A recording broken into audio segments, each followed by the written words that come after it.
First of all, Rick, I'd just like to know how this came about, how you were picked for this committee of, is it 200 business people? Yeah, I believe it is. Well, thank you, Pat. Thanks for having me on. You know, I'm honored to be picked. I'm actually humbled by it. It's a really amazing group of men and women who are on that group that are helping to advise the White House and give some good ideas and information. You know, I think I was picked because I started my own business. I'm an entrepreneur. It started with me and one other person, and we built it up over the last 30 years to some level of prominence. And so I have a unique perspective as somebody who started a business, now has a lot of employees and responsibilities to the community and to my family and my extended family and my company.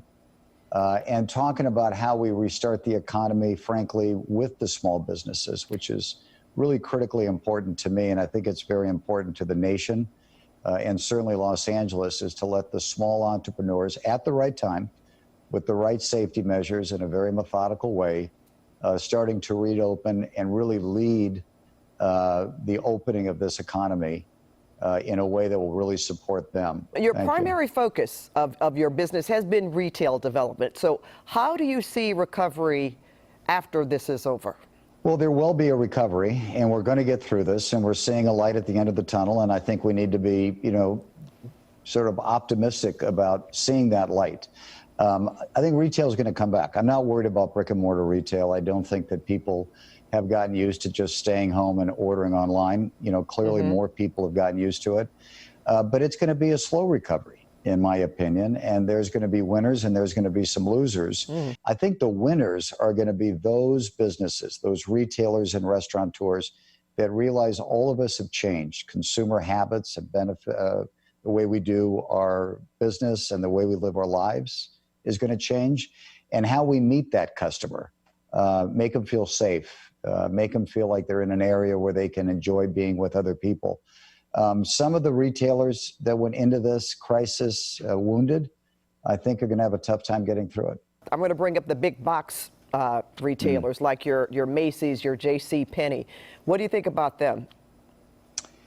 Well, they went into this crisis pretty wounded, and I think they're going to have a tough time. You know, many retailers really need to think about how to reinvent their business, and they weren't meeting the customer where the customer wanted to be met. They have to do that. They have to be relevant. They have to be interesting. They have to create an experience inside their stores. And now more than ever, they're going to have to convince all of us that shopping with them, there's an enrichment to it. Right? There's a payback to it. It's more than just the product, and it's more than just the price, because we're giving them our time also. Restaurants. You talked about the restaurateurs just briefly here. Yeah. How do they expect to come out of recovery? Well, some may not be able to make it. I mean, I'm really worried about any small business, including the restaurants. But let me tell you something that really excites me. All right. The ingenuity of the American people during a crisis is phenomenal, and you see it in the restaurants. So now you have restaurants that not only have pickup and delivery, but now they have meal kits, and you can take your food and then you make it at home, and it becomes fun, and there's a family experience around it. I don't think that goes away. I don't think the efficiency of the delivery goes away, right? So they have learned new avenues of revenue that I think will stay with them. So that's a good example where the smart business people, the smart entrepreneurs are going to get through this, and they're going to thrive. This happened in World War II. Businesses really changed how they did business, and they had to pivot. And then many of the things they pivoted to became their most successful lines of business. What type of strategy do you see necessary for real estate to recover? Is there government assistance included? Does it need to be? Well, listen, there's a lot of government assistance out there, which I think is great. I actually think the federal government has done a good job of having robust programs. Good real estate, again, I think is going to be fine. I mean, all of us are going to be wounded. I count myself as somebody who's lucky to own some really good real estate, but none of us are coming through unscathed. And so it's going to be a matter of degrees, but I'm very fortunate. It was obviously very well planned. Everything we have is outdoor. And I think the outdoor environment, people are going to really gravitate to shopping and being entertained and being in an outdoor environment, especially in Los Angeles, where we're blessed with great sunshine and beautiful weather. Anything with your existing projects during the crisis? I mean, are they open, or how has business of your tenants been impacted? Well, the tenants have been impacted in a very tough way. So there's a lot of sacrifice and pain that they're obviously having, but we kept all of our properties open. You know, we issued a letter to the communities that our lights are bright, that the music is on, that the fountains are working, they're immaculately maintained and clean and safe. And so people can enjoy strolling through them, walking through them, taking their kids for a walk, sitting in the little outdoor spaces. I really don't like the term social distancing.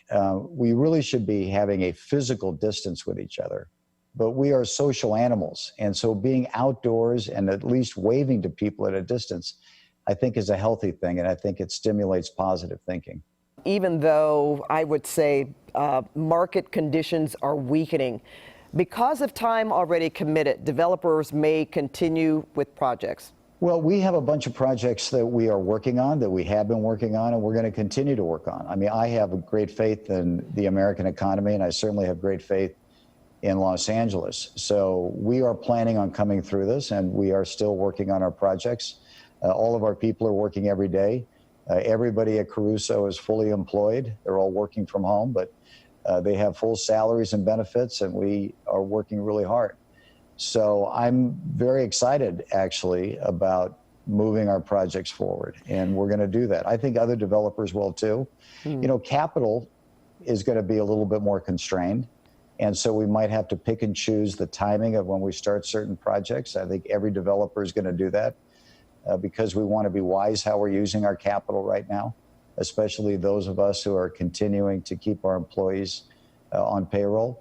But I see a bright future out there for Los Angeles and this region. There's nothing like it in the world. And so when we get on the other side of this, which we will, we're going to stay very busy and build some new and beautiful projects that hopefully people are very excited about. When's your next conversation with the president, Rick? I think it's scheduled for next week. We're actually going to be sending a bunch of data that we have put together. The great thing that's happening now, I can tell you, there is no competition amongst companies. Everybody that I've talked to around the country and around the world, fellow CEOs, are all sharing information because we all are together in this. And make no mistake, we are a nation that's been called to duty, and we are all leaning in and doing the best we can on making sure everybody comes through this together.